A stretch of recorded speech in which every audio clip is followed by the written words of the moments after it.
life in 3 dimensions got me bent and got me twisted. I know I done said a lot, but I should probably stop pretending. I don't really hold the key and I can't really push a button. I just step up to the mic and try my very best to bust it, but I ran out of breath. It's tight in my chest, my feet just might fail. I can't stand the pressure. Welcome back, Racially Speaking family, to where we have real and honest conversations about race as it's viewed through the lenses of faith, family, and vocation.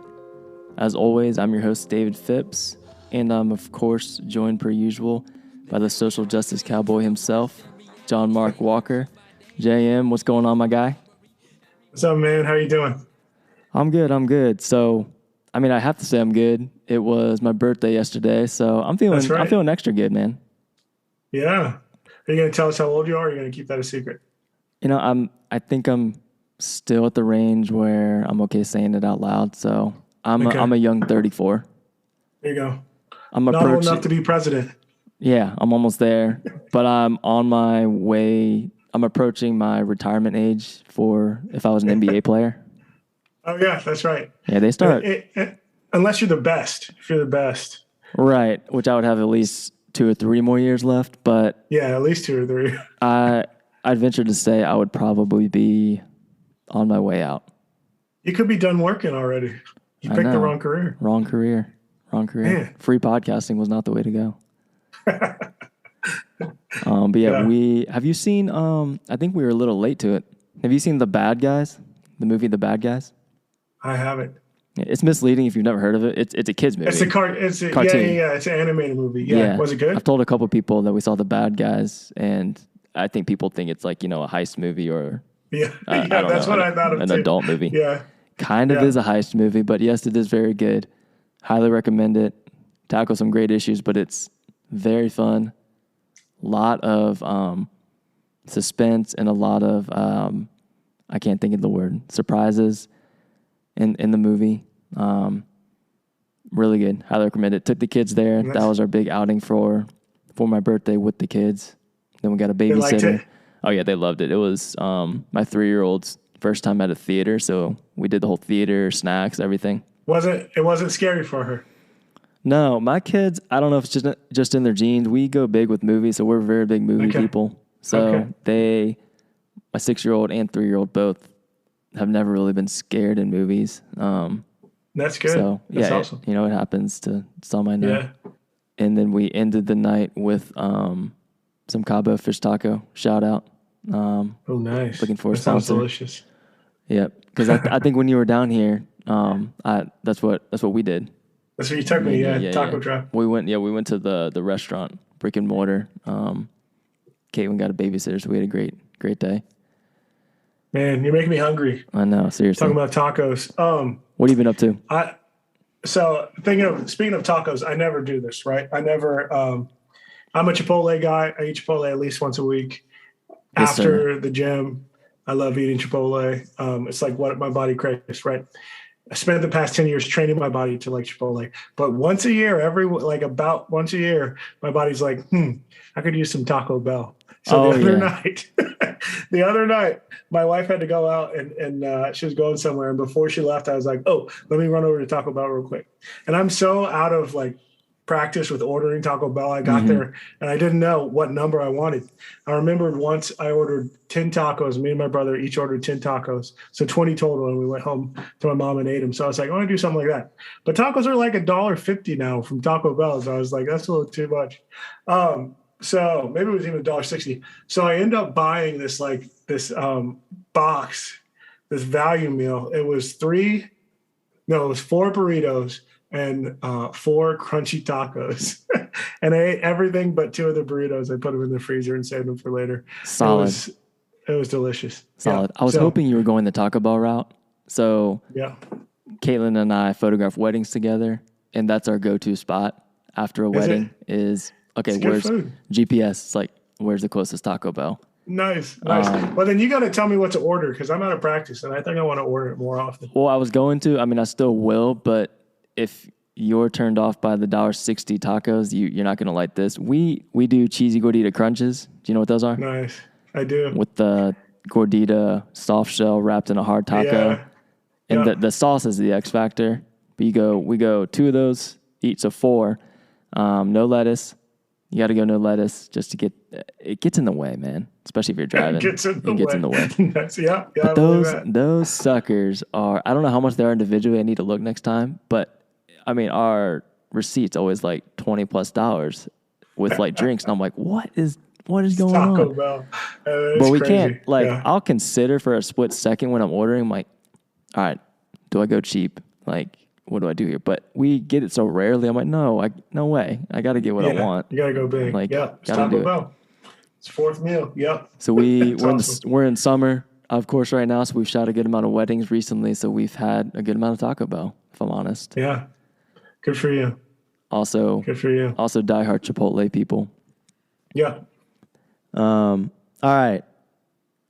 That was some lighthearted pleasantries, which I needed. Coming off the birthday, we haven't talked in a while, so I love to start there with the pleasantries.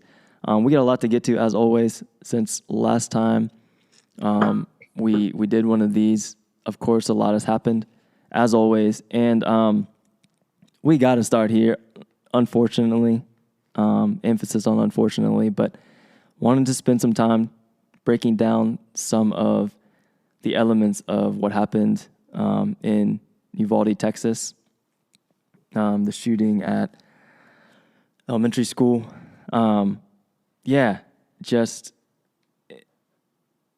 It sucks to have to keep starting here. I don't mean just on this podcast. I know we've done 2 in a row or not, I guess 2 of the last 3 on gun violence. But I mean, it is sad to have to keep starting here in normal conversation with people. The majority, I don't know about you, the people that I've caught up with over the last few weeks, there's just feels like a cloud of darkness. Like no matter how well we might be doing or how bad we're doing, it's like, well, like everyone is just like, has clouded thoughts because of just this looming tragedies that are continuing to happen. Yeah. This one, of course, hits just in such I can't even think of a powerful enough adjective, but terrible way, with this being crossing so many moral lines, with this being at an elementary school, 19 children, 21 overall killed. And of course, the conversations all over the news and everywhere are about gun violence, gun control, what hasn't been done, what needs to be done, who's responsible, who's not responsible, just all these things. I think we've been clear about this from the get-go, but I just want to give caveats here that we are not experts in these areas, do not claim to be whatsoever. But I spent a lot of time thinking about these elements, I think, and wanted to just give some of our thoughts and 2 cents on some of the things that, John Mark, you and I have learned and been studying, not just in the last few weeks, but a lot in the last few weeks, rightfully so, on some of these things. And there are some racial elements to them, which we will get to. And I know I'm giving a big introduction, but some of the more staggering things, I don't know if you've seen all of these, John Mark, are really just very black and white things to me. And obviously here on the pod, we're very pro living the nuance, having conversations about different layers of things that, we believe in certain things as just black and white issues. But I think, I'll say that there's nuance in a lot of those conversations as well. The gun control, gun violence thing, without being an expert, stands out in certain ways to me with some of the statistics even alone that I've seen that just floor me in a sense of like, there's not an argument against them. Some of the main ones are just how many shootings have happened and regularly happen in the United States compared to anywhere else in the world is just not like a place to even you can go back and forth about. Although people do. I'm not saying people don't. but that just, I can't get around some of these things. So this was, a couple weeks old, but I saw a stat, 288 shootings, mass shootings in the U.S. since 2009. So it was a list, right? Statistics. So 288 since 2009 in the U.S. alone. And then all the other countries listed, I don't know how they chose. I guess they chose the highest numbers for other countries. The next highest was single digits, 8. Wow. Which, if you just say 8, sounds kind of high, but 8. It does. 8, and Yeah, that was in Mexico, 2 in Canada, and then everything else is single digits. So the next highest was 8, 288 in the United States. Do you know mass shooting, is that defined as 4 or more? Do you know that? I had heard that, but then I think there was a couple maybe that we even had discussed 2 episodes ago where I thought there was 3 casualties, and I thought they still referred to as a mass shooting, but I do think the number is 4. Okay. If you can look at that, Yeah. if you want to hear you cooking away. But okay, 288 since 2009. Everything else is in single digits. I just think that's staggering. I don't think that's something we should be numb to. I think that should just floor everybody that had never heard that before. I'm including myself. I knew it was lopsided, but that's just incredible to me. Staggering. I believe all of them in the last decade or so. I saw another list. I should have pulled it up, but almost all of them, if not all of them, the shooter used an AR-15, or by far the majority were used by AR-15s, the semi-automatic gun that people are trying to get banned. Wow. I saw lots of other stats, but had you seen any of those? Have you seen anything else similar to those that caused you to pause with, surprise? I'm not sure that I have. I mean, I have seen those stats before, but not in the wake of this mass shooting. I don't think I have seen those stats. It's shocking to hear right now as you're reading them off to me. I'm speechless, which is weird on a podcast to be speechless, but I'm shocked, grieved. Yeah, those are some hard stats to read, to know that it's true about us, right? That this is true about our country, not another country that we're looking at. Are the people in our country who we should be caring for are the ones dying, or our fellow citizens or kids are the ones being killed by guns. And it should be shocking to us. Yeah. Again, we're not experts.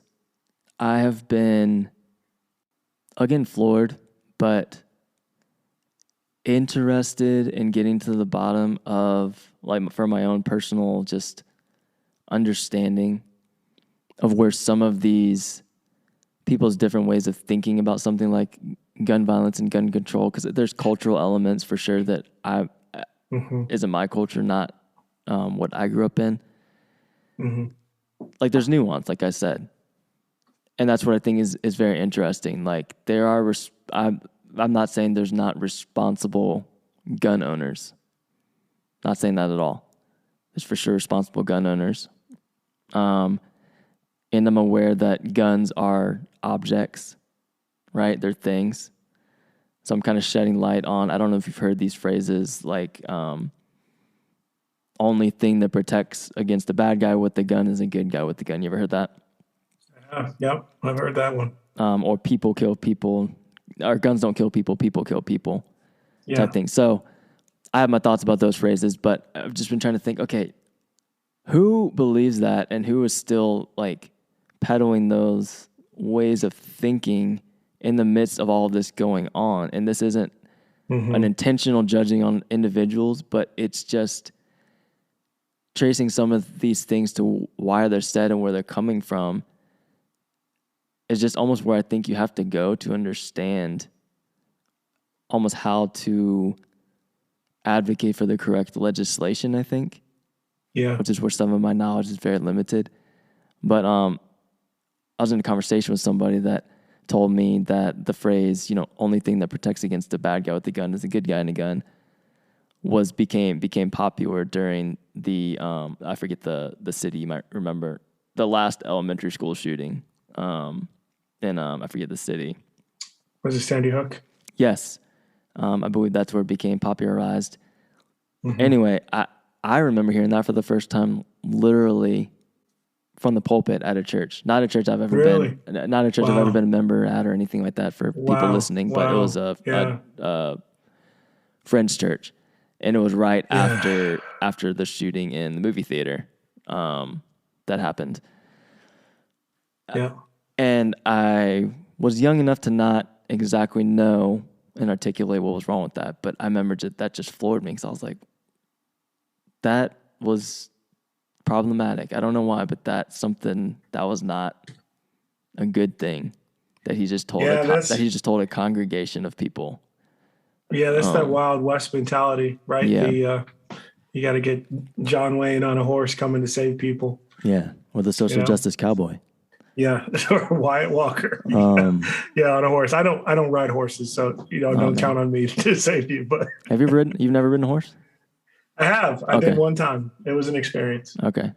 Yeah. So you got to get back up on. Got to get back on the saddle, man. Got to get back on the horse. That's right.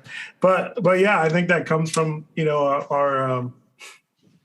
I think we have this rebel mentality, which is cultural in America, and I think we have this cowboy mentality, which is cultural in America. And I mean, it's who we are. So I'm not saying that should change, but I think there are other things that stop bad guys with guns that we really need to get in place and consider.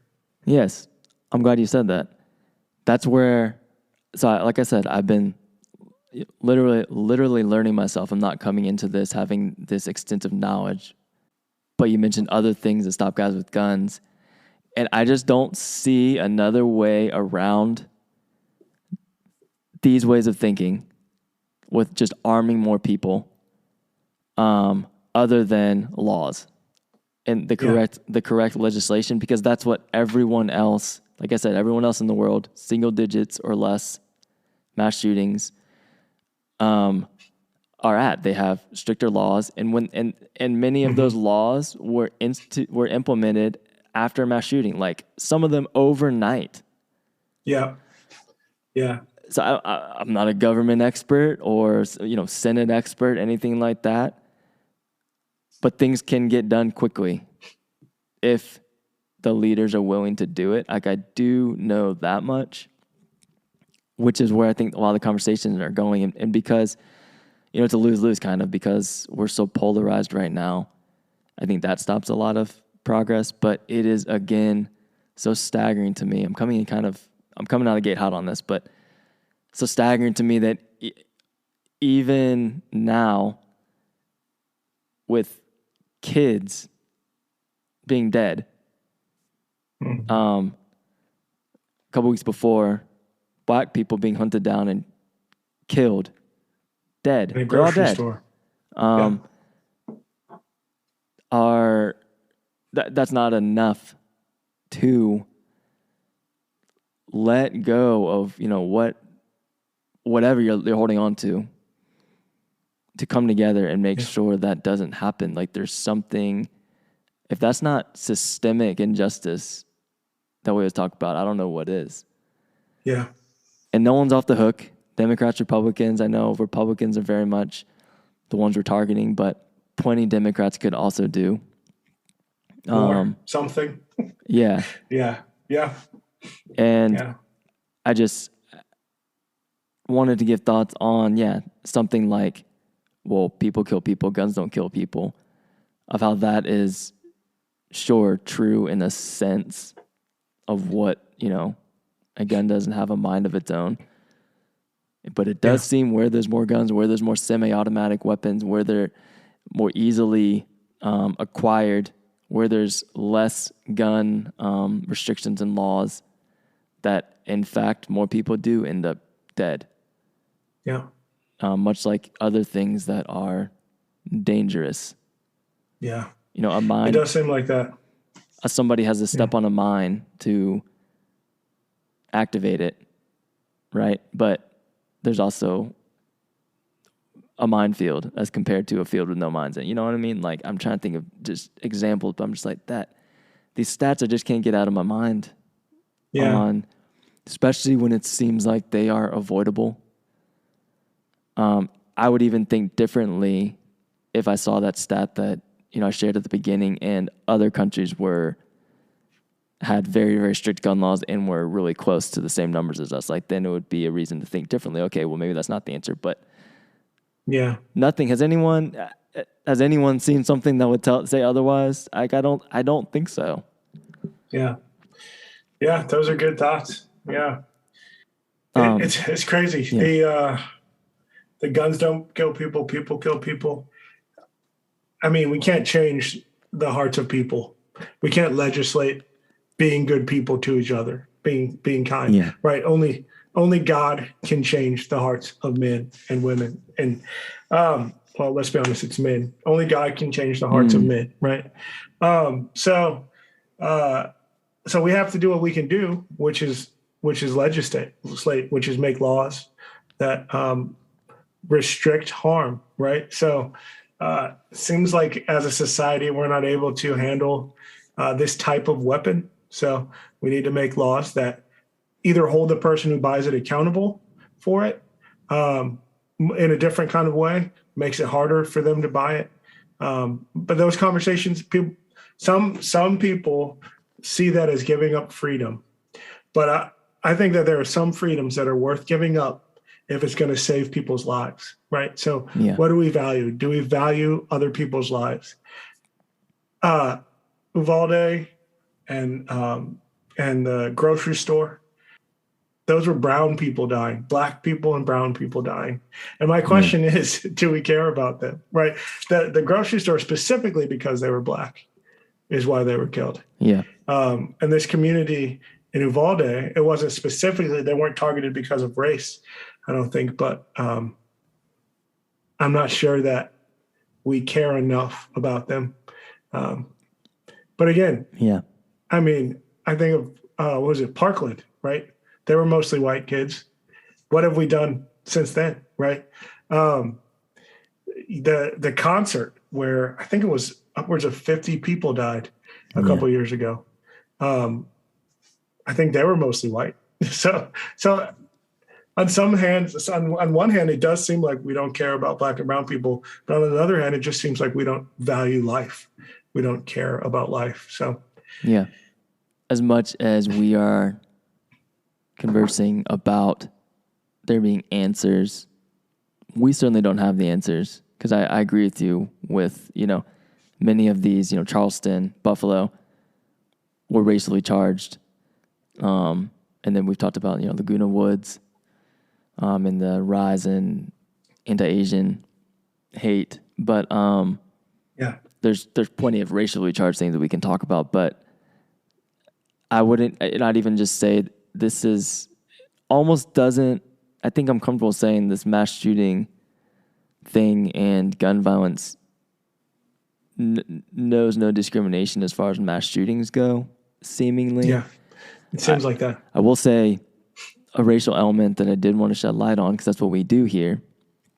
I mentioned calling out some of the leaders who seemingly are the ones holding back appropriate legislation being pushed forward, but will be Senator Ted Cruz and Governor Abbott in Texas. I was going to play the audio, but we tested it out before we hit record, and it didn't seem to pick up super well. But you can go look at it on YouTube or something. Governor Abbott in a press conference. It's only a minute 15, I think. So if you see like a 20, 30-minute one, just listen to the minute 15. But he, I say the audacity a lot on here, but the audacity of him to say this, just cool as a cucumber says this. This is days, maybe a day after Uvalde, equates stricter gun laws, or equates the stricter gun laws in places like California and Chicago with, equates was the wrong word, but saying that those prove, these are his words, prove that stricter gun laws are for sure not the answer. Like, it proves that stricter gun laws aren't the answer because more people maybe even just more children were killed by gun violence in those cities and state than there are in schools in Texas. That was his rationale. Wow.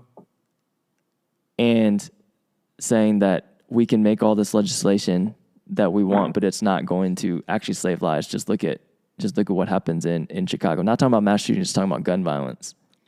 Yeah. So many things to break down there, and we're going to get off of this in a second, but I had to put this element in there. Just things that I've got to believe he knows. Maybe I'll give him the benefit of the doubt that he doesn't, and he's just incredibly ignorant, especially as a leader. But that just completely ignores so many things, mainly issues related to gun violence that are along racial lines, especially in heavily populated areas like cities that have everything to do with socioeconomic inequity. And most of that is within racial lines, especially in a place like Chicago. And also stricter gun laws, we all know, because many people advocating for less gun laws or not making them stricter, that often, and it's documented statistically, that people just go to the states where it's easier to get guns and take them back to the states with stricter gun laws. So two things right there, not right. And to say that as the governor of Texas after this just happened is absurd. Like, I don't know how you ignore data like this. And then Senator Ted Cruz, go look at that if you want. You don't have to. You can imagine what it says, but is asked clearly, like, is this the time that stricter gun laws are going to be made a thing? That essentially, is this a time where you are actually going to vote it in, be part of that change? Just completely dismisses it, says that the reporter has, their agenda politically, which is hilarious to me. Tells him that he has a political agenda with asking, and that this guy was just, I think he says psychopath, like a random bad apple. And stricter gun laws aren't ever going to solve those issues. Completely ignoring just a myriad of social issues that he has the power to speak into and help and literally save lives. That's what, he's elected by people to protect them and to do what's best for them. And this is literally the epitome of doing the opposite. And we could, like I said, we're going to get off of this, but start to make connections to where money is and political affiliation and guns and Second Amendment supporters. It's just hard to take seriously with an objective view, hearing them say these things. Yeah. What strikes me about what's the governor's name? What did you say his name was? Greg Abbott. Abbott. Yeah. Governor Abbott, in the wake of a shooting where 21 of his Texas citizens died, who he should care about, he starts talking about Chicago and California, cities in Chicago, Illinois and California, and those communities. And I'm just like, is it convenient? Does he actually care about those communities? Yeah. Does he think that the people in those communities don't care about the gun violence in their communities? Right. Because I guarantee you, if he were to talk to the people in those communities, they'd be like, I care about this gun violence and that gun violence. Let's do something about both gun violences. Right. So it just strikes me. I mean, it's a dodge, right? He's setting up a decoy for people to go after arguing, where the real issue is, what is he going to do to protect the citizens of his state? Is he going to do anything? Probably not. Another thing that strikes me is this love of the Second Amendment. And I'm not going after the Second Amendment. Right to bear arms, it's a right that we have. I don't think it should be taken away. I'm not saying that.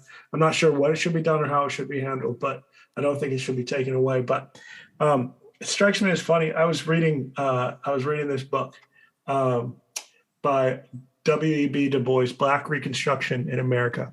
Really thick book, really old book. And right after the end of slavery, during Reconstruction, the laws and codes were passed saying that Black people couldn't own guns, right? Mm-hmm. So denied citizenship right after being freed, couldn't own guns, couldn't protect their families from violence, which happened, couldn't protect themselves from being locked up for bad reasons, just for not having a job or papers, right? So it just strikes me that with our history, right, of these people can't have guns. These people have to have guns. We must have our guns. These people are dying over here. And it's just, I don't know. I sense some hypocrisy, some disparity of those who have power. And there's a connection with our history of denying some rights to some people, but like having other people latch on and say we have to have our rights. Yeah. I wasn't even going to go there, but you brought that part up with, I'll just say the NRA, big supporters of people like Ted Cruz, like huge supporters financially. So they're very much affected by political financial backing to have certain views on gun issues and gun control. And I don't pretend to know how to navigate politics. Like there's for sure some stuff that you just have to do to keep your seat. Mm-hmm. But I do know this, there's got to be, you can't not have a moral compass. And so it's got to be there. You have to believe that there's another way than the way you're doing it if you care about the people. Yeah. And I'm not even saying that's what they're claiming, but I'm just saying, like, I get the argument. Well, they're politicians. They have to do certain things. Well, whatever. Wouldn't you believe from a humanity standpoint that there's got to be another way if lives are at stake? There's just got to be another way. And I read some stuff, some extensive articles and stuff about the NRA and their history. And it stuck out to me that, they didn't, much like political parties haven't always been where they're at now. But the NRA, did you know that two of the only times that they have voted for stricter gun laws were one, when European immigrants were coming over, I believe in the 20s and 30s, and were known to conceal and carry weapons. So they voted for stricter gun laws out of fear. And then the second, which was huge, as far as we're concerned on here, especially, was in the 60s when the Black Panthers took to the Capitol to demonstrate their Second Amendment right to protect them, to draw attention to disenfranchisement of their people. Yeah. And then, boom, vote stricter gun laws. We don't want Black people carrying guns. And of course, it was literally, like, the articles talked about the NRA being affected by the news coverage and literally pictures and video coverage of Black men standing on the Capitol and walking around with guns, which was their right that the NRA had advocated for. But it was scary. But it's too scary. Yeah. Just want to put that out there. And ironically, the article kind of ended with talking about how the irony is that those laws that from the 60s that the NRA, advocated for are the exact ones that now typical white rural gun owners and Second Amendment proponents are now fearful of, that their guns are getting taken away. So it just comes, I feel like that is the epitome of hypocrisy, because it's always going to come back to get you. And I think the element that we've been talking about with Chicago and LA and Governor Abbott bringing up, I mean, would you agree he more or less could have just mentioned black on black crime? Like, it was another roundabout way of talking about it. Like, well, I certainly think so. Yeah. Same thing that's brought up when unarmed Black men and women are killed by the police at a much, much, much higher rate than anyone else. And then people say, well, what about black on black crime? I feel like that was the tree he was barking up when he was saying that. Yeah. Right. Do you have any more on this? We came out of the gate hot on this, but yeah. I feel okay. No. I feel okay that we did Yeah. that. No, I think we just need to not forget. Yeah. I think we need to not forget the lives of those who were lost. And it happens so common. I fear that we as a nation are becoming numb to this, and it's becoming normalized. Like it's a hazard of living in our country, but it doesn't have to be. And so I feel like we need to not forget, and then have remembering go with us as we ask questions to our leaders, our politicians, the lawmakers. Yeah. And then as we vote, like have this in our mind too. Are we going to vote for people who are going to pass responsible, reasonable gun restrictions that would have an effect on this type of shooting? We need to look for those people. For sure. So, yeah. And I know we talked about, mostly me talked about, Ted Cruz, Governor Abbott. I don't know if I mentioned Mitch McConnell, Lindsey Graham. Anyway, all very problematic and obstacles to some of these things being passed through. But I want to do due diligence and make sure I talked about our president, just holding him accountable too. Like I'm not just picking. I'm really not just picking on one side. But to me, one of the things that sticks out about President Biden is one of the main things on his platform was his ability, his experience, and his ability to. Isn't this the definition of politics? But help both sides work together for common good and change moving forward. If there was not already an amazing opportunity to show that, and there are some things that I also read about that he could do even without Senate approval with guns, with gun control, but he just has a lot of opportunity, I think, to follow through in just this one conversation with a huge part of his platform. I want to see him be held accountable as well and not just skirt around. Democrats, I don't want to see them get off scot-free and just skirt around and blame one side either. There's a lot at play that we are not qualified to talk about, so I'm not going to go there. But I do just want to say, in my mind, I'm holding all of them accountable, like you said, as a voter and as a citizen of just like, all y'all are there because we put you there. You guys, literally, that's the job. You got to figure it out and follow through. Yeah. Absolutely. All right. Let's take a break.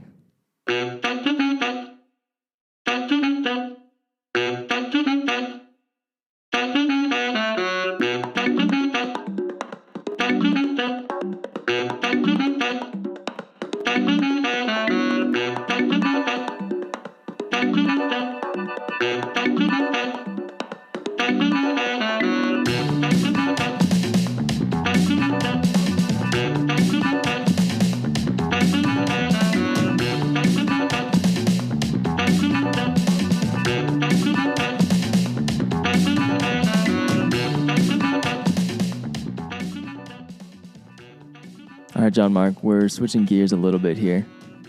We wanted to talk about a conversation or maybe a couple of conversations that you and I both listened to.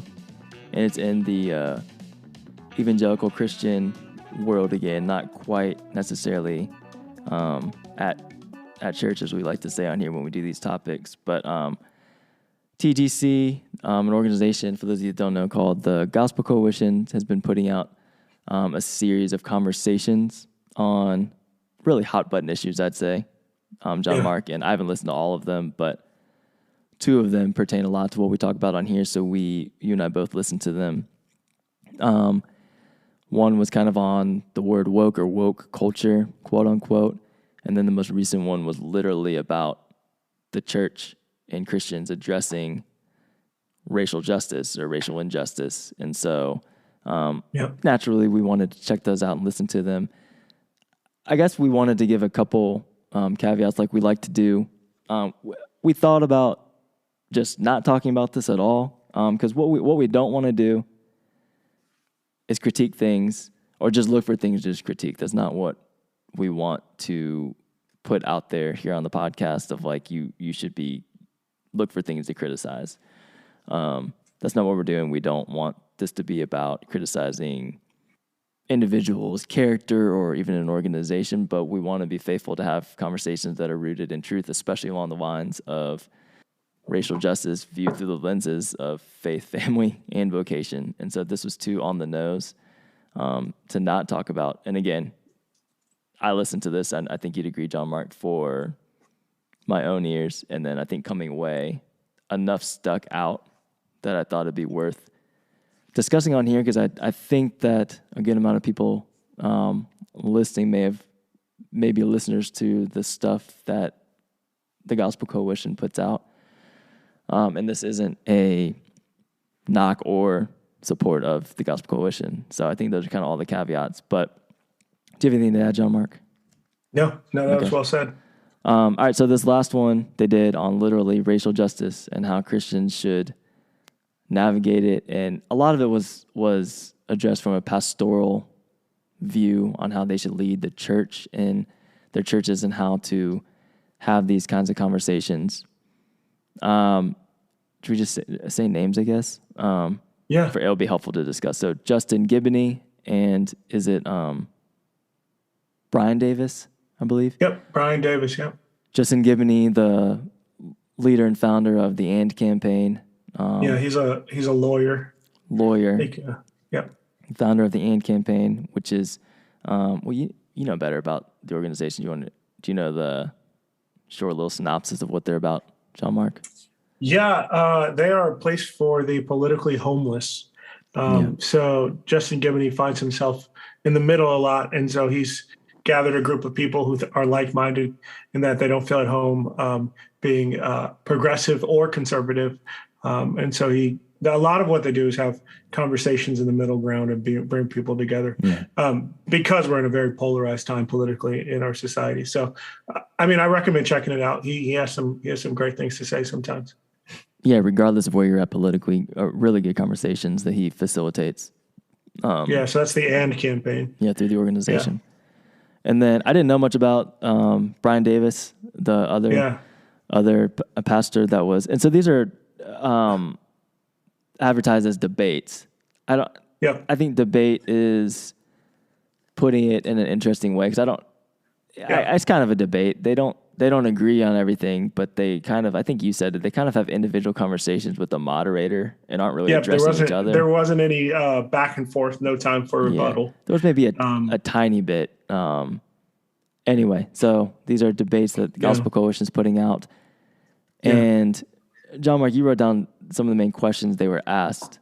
Do you want to put one of those out there? Well, yeah. So the big question they were asked is, how should the church address racial justice? And I think it's important to note that these are both black men speaking on this. Yeah. So I think that has some significance. And so how should the church address racial justice? One guy, Brian Davis, is a pastor, and the other guy, Justin Giboney, is a lawyer, but a Christian and grew up in the church. And so it's very interesting. From the start, they don't have a common understanding of the definition of the word church. And so there's confusion around that. Yeah. So Brian Davis was thinking very locally. What is your congregational, the church you drive to? How should they address racial injustice? And Justin Giboney was thinking broader, American church. How should Christians in America address racial injustice? And so right there from the start, they were having two different conversations with the moderator, and it got a little bit mixed up, confusing, convoluted. Yeah, saying it was different definitions of church was interesting, because I almost wish they would have just, that's fine if they have different perspectives, but I feel like they owed the listener to put them on the same playing field for the conversation, because if they're having different conversations, it's less helpful to me, in my opinion. It's not helpful. Yeah. Because they have, even if their default is to think of it in a different way, they have opinions of the other. Yeah, they do. So they should have been on a level playing field, in my opinion. Yeah. It was hard for me not to see the local argument as a way to skirt around having to talk about it in a more difficult way, because I just think naturally you got to know that you're talking about church, capital C. the big church and not locally for this conversation. You got to know. You got to know. So I think a question I have for you, David, is how would you answer that question? Like, we could talk about those guys, right, and what they said. And I think there's value and merit to that, but I also think people can go check that out for themselves. But what would you say? How would you say the church should address racial injustice?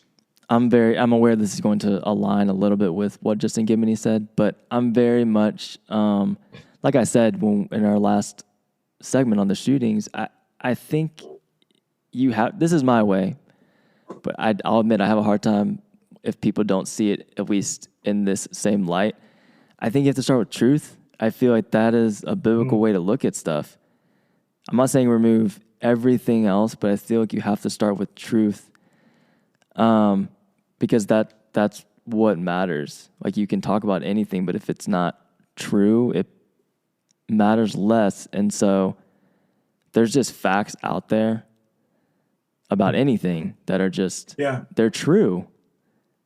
And I think whenever facts are skirted around, it's always at the marginalized expense. Yeah. And you just have to start with facts, because I think that's kind of the crux of where injustice or justice goes one way or the other. Yeah. Does that make sense? Like, yeah, it does. It does. Like, injustice is based on truth.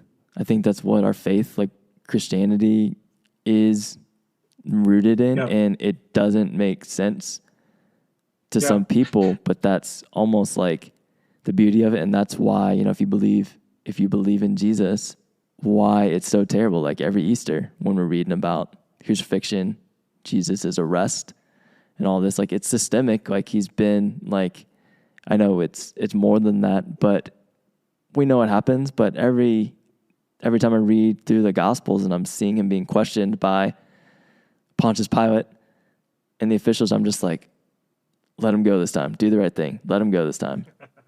Or Jesus, say something. Like, don't just stop being so meek and not saying, I think you got to start with facts.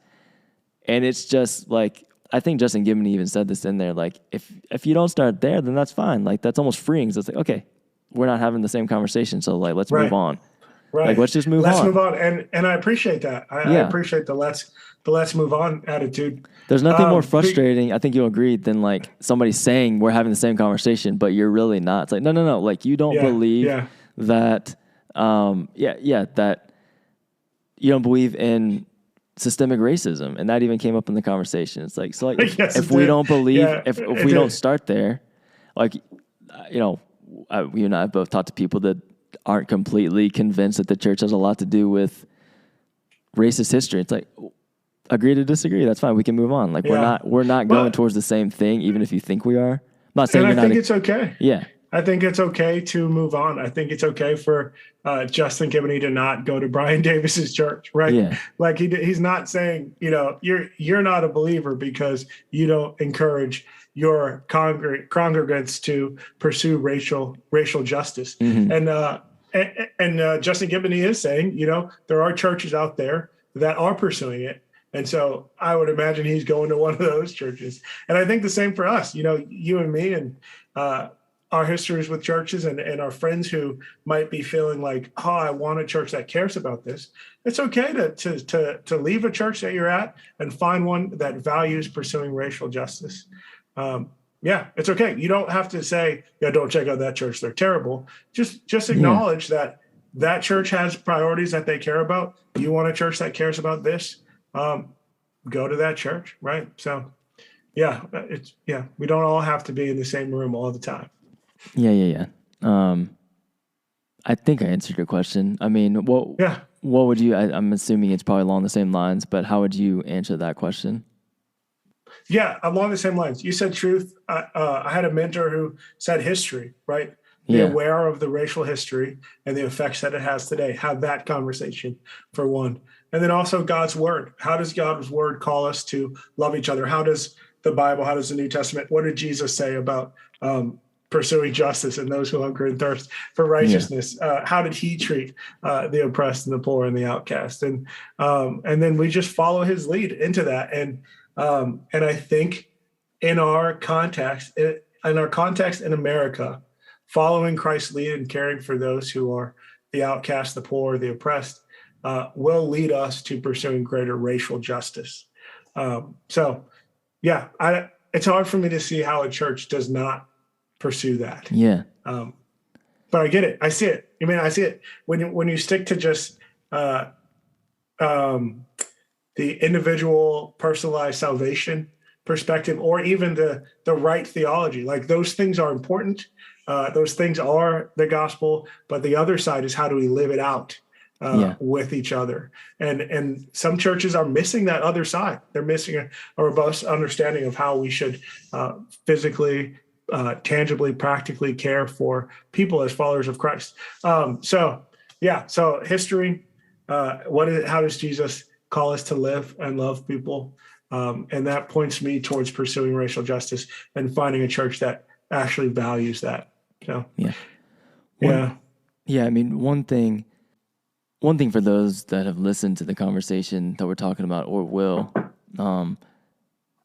after this, and I don't think we said this at the beginning. One of the reasons we almost didn't want to talk about that it was a specific conversation, or say which one it was, just because we didn't want to focus on, now everyone run to listen to the conversation. But we also, on the flip side, didn't want to just give you everything we thought and not tell you where to listen to form your own opinion. So anyway, it is out there. Go check it out if you'd like. Yeah. And I also said we're not here to go after anyone's character. I'm really just trying to pinpoint some things that I saw in that conversation that I think and know that is very prevalent in circles like this, like the ones that we run in John Mark Christian, church ministry circles, where we have a lot of these conversations. And I thought one thing that stood out to me, I'm wondering if it stood out to you too, and I think this is a valid thing to discuss together for everyone listening, but it was Brian Davis's tendency to err on the side of telling people, including himself, that it was unloving to push something like racial justice to people that weren't on board with it. He was very he kept using the term burden the conscience, right? Yeah, burden the conscience. In other words, he didn't want to be divisive by bringing up something like racial justice, and that's on a short list of things that really, really bother me. Yeah, and it's removed for the most part. Depends how egregious it is. It's removed from a personal thing towards people, of just like a thing that when I hear about it, it's a collective, like, this is one of the things that is, one of the most, one of the biggest obstacles to moving the needle in churches specifically, in my opinion. Other organizations too, but like churches of that way of thinking of like, talking about racial justice is gonna, cause everyone else to feel very unloved, and it's like gonna push people the wrong way. And I'm like, it bothers me. I'm not unwilling. Maybe I am right now, but I'm not necessarily unwilling to discuss with people why that's problematic. But it is very jarring to have been in this culture for so long and seeing how common that reaction is. Yeah, and seeing collectively how common that response is from leaders and people that are supposed to practice what they're preaching. Tell us how to live. Yeah, practice what they're preaching. Tell us how to live, and err on the side of caring for the marginalized, the oppressed, the people we sing about and study about and preach about and listen about. Yeah, it's so. I'm glad you brought that up. Yeah, I'm glad you brought that up, because that stuck out to me too. Because he kept saying he didn't. I think it was bind the conscience. Actually, I can't remember the exact wording, but basically he's saying, I don't want to put this pressure on people by being a pastor. I don't want to put pressure on the congregants to have to live a certain way, to think that it is what they should do. But I'm like, you do that all the time with all kinds of issues. Yeah. Anytime a pastor makes a true statement, he's binding the conscience. And even in saying that he didn't want to do that, he set in an example in binding the consciences of other pastors, whoever's going to listen to him say that, right? So it's kind of like you're kind of like dodging what you do, you know? Yeah. So he said that stuck out to me. And then, oh man, I'm blanking. One other thing stuck out to me. Oh yeah. He spoke about times of pastors leading their churches to pursue social justice, right? Yeah. So he talked about Nazi Germany, which is an extreme example, hiding Jews, caring for Jews who are being oppressed and persecuted and killed. And then he also talked about slavery. Like it was in the time of the Underground Railroad. I think he said Underground Railroad. Then they, he would encourage his church to hide that. I think he said that. Go listen to it. You can hear his direct quote. And I was just like, what? Like, so there are some occasions where you will talk about racial justice. You will encourage your congregation to pursue racial justice. But this just doesn't rise to your level of bad enough to need to pursue racial justice. And I'm like, we are directly downstream from slavery, directly downstream from that racism. So I'm like, we are still healing from that history in our nation. And I think we will for many generations to come, still be healing from that. So now it's the time to keep helping people on the Underground Railroad. If that's your example, now's the time to keep doing that. So that just stuck out to me as not a good argument. Yeah. Way too close to saying, let's leave slavery in the past. And just a number of problematic things that is just, I was like, man. And think, sorry to interrupt, but think what if all of the churches spoke out against slavery? All of the churches in America. What if all of the churches in Nazi Germany spoke out against racism, nationalism, Nazism, right? What a difference would that have made?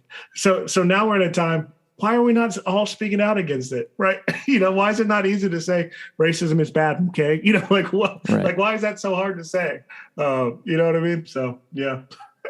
What I always tell people is, like, with those arguments of not wanting to offend the people that aren't on board, this might sound callous, but it's just where I'm coming from. As a person of color in the church, I think what I would say to that is, like, isn't that on those people, not on you as a pastor or a leader? And there's way more churches they could be part of that aren't going to care about social justice. So just, it's true. That's sad. Go but true. there, and it's on. Isn't that something that's on them? It says more about them than you. Yeah. Of what they wouldn't want to be a part of, and where they're drawing the lines in the sand versus us saying that, hey, you need to be. You need to care about social justice just like you need to care about a lot of other things we talk about as Christians. It's not like a option B or C. Like, it's part of, like you said, where would we start? I'm like, it's consistently alarming to me, and other friends of color say the same thing, like, who are in the church, that how many times we've had to have the conversation of we are talking about the gospel when met with resistance. Like, well, I don't get wrapped up in the social justice thing or race stuff. Like, I just preach the gospel. And how that's used as that's what I'm doing too. I thought that that's what I'm saying, like, on the same page. And it's like, in those moments, those can be really frustrating, but can also be freeing of, like, all right, man, we're not on the same page. Let's move on. That's cool. Like, it's not on me to convince you that something like this exists. And, agree to disagree. I'd say to them, read Jesus' Sermon on the Mount, in I think Matthew 5-7. Read that, and then come back and tell me that social justice is not connected to the gospel, is not something that Jesus wanted us to do. If you read that and you come back to me and tell me that, I'm going to say, go read it again, because it is just so clear in his Sermon on the Mount that Jesus cares about justice. God, the kingdom of God is one that is filled with justice for people. And so we, as the seeds of the kingdom today, should care about justice too. So. Yeah. I thought Justin Gibney made good points right off the cuff. Like, I honestly thought he navigated things, brilliantly, but I would agree with much of what he said. He was very much like a lawyer.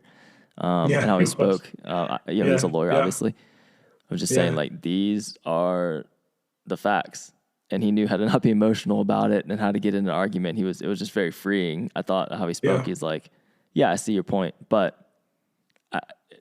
we can't skirt around it.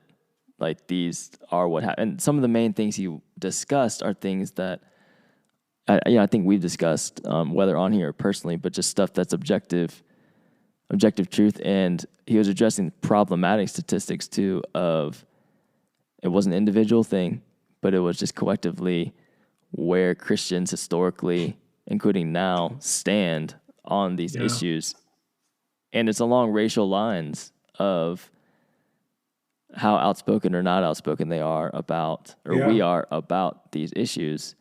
And that's a problem. And just how, we're picking on Brian Davis, but the view of some Christians, or I think Christian or pastors, to have the view of not wanting to ruffle feathers, I just have a very hard time thinking that that's moving any needles.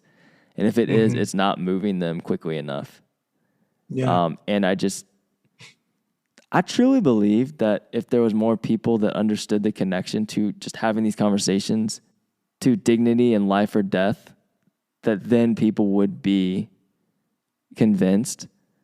But I think that a huge problem is that the people that have the power to make those connections for people aren't doing it, or aren't willing to do it. And a lot of times it's not just political figures, it's Christian leaders.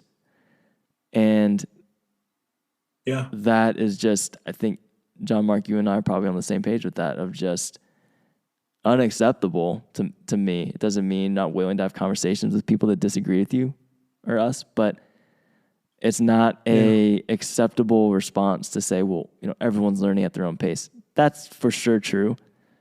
But to have that be a way to give license to not doing tangible things more quickly is unacceptable.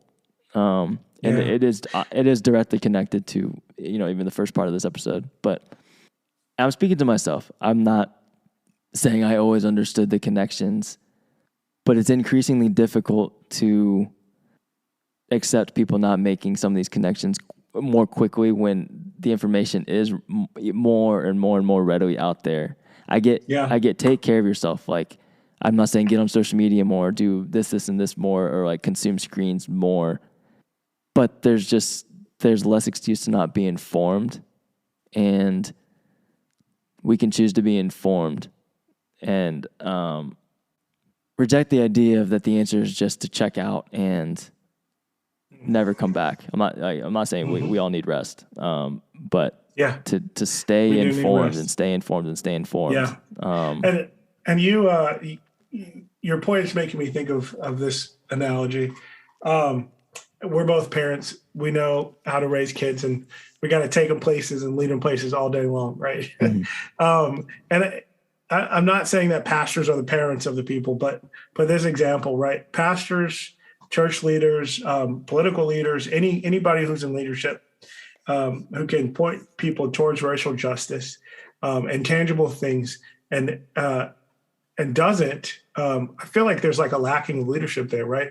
Because if you know the right thing to do, but you have people back here who are struggling to catch up, sometimes you have time. You can push them from behind and gently prod them to go up the stairs. Like, it's time for bed. Like, we got to brush your teeth, like gently push them up the stairs. Other times you just got to pick those kids up. I got to throw both of my kids over my shoulders and move upstairs because we don't have time. We got to make it to school. We got to do something else.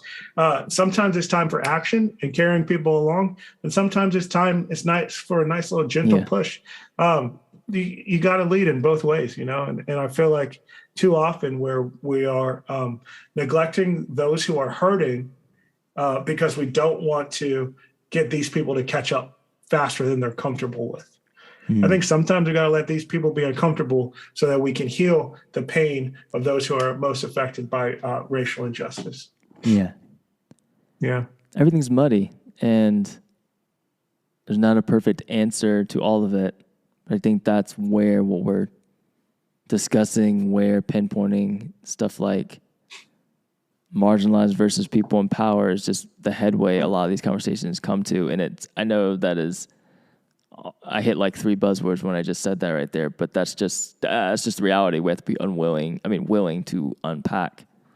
Because if we don't, I think frames of mind like, well, we don't want to, upset people that aren't on board. That's always going to take precedence if there's not somebody speaking up for how insensitive that actually is, even though it's coded in maybe gentleness or kindness and unity, when really it's like, well, no, this is actually at the expense of people that are on the margins and not majority culture and the majority people cared about.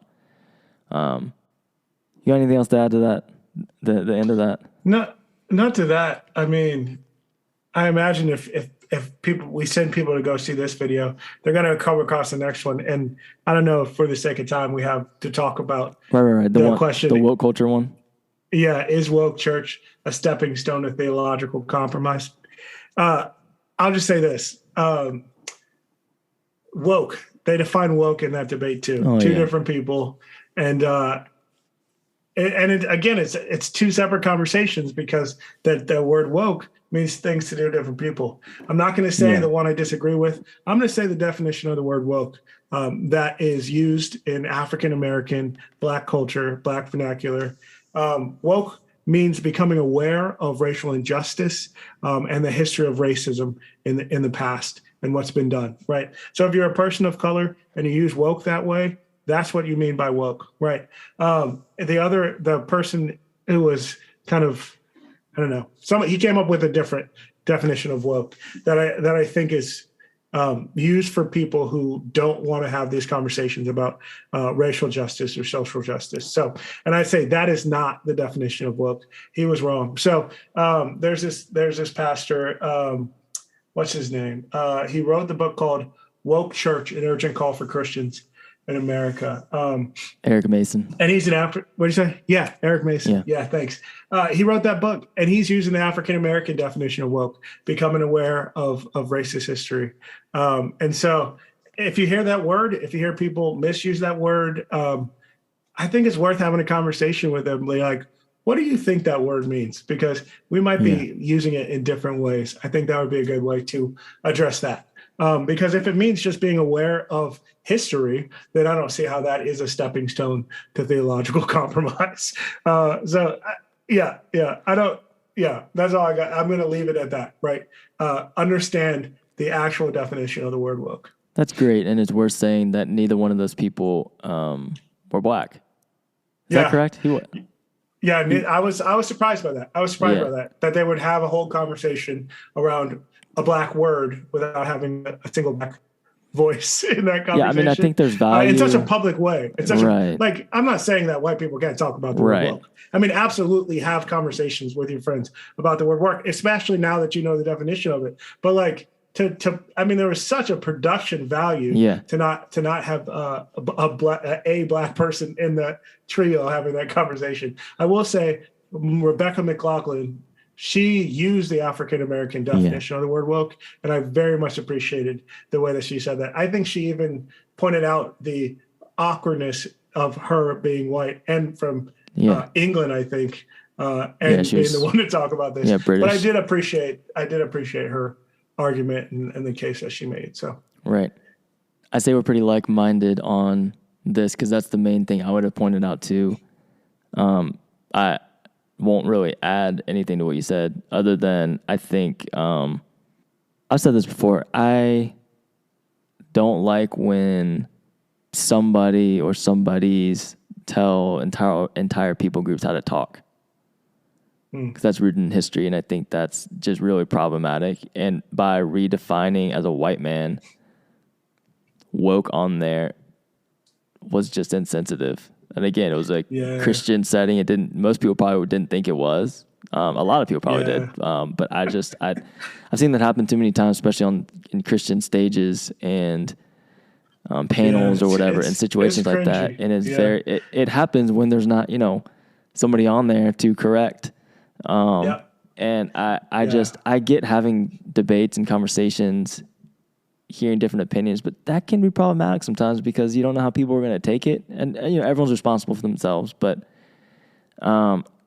again, that's another example of something that's at the expense of black people and black culture for a largely white platform for somebody to be up there and just say that. Because now how many people can walk away and be like, oh, great, I can redefine this to make, there's the whole thing of like, this could be another episode, but I don't know what I think is good about making something more palatable for people learning about this stuff. And a lot of times that's white culture and white people. You know, I know the answer isn't, you know, beat them over the head with it, but if the only way someone will listen to conversations on justice is that it's the easiest possible way for them to digest and the most palatable, least offensive, easy. I think, you know, have you seen the movie Amazing Grace? I don't know that I have. I forget the main actor in it, but was it about who's the writer of the song? Newton.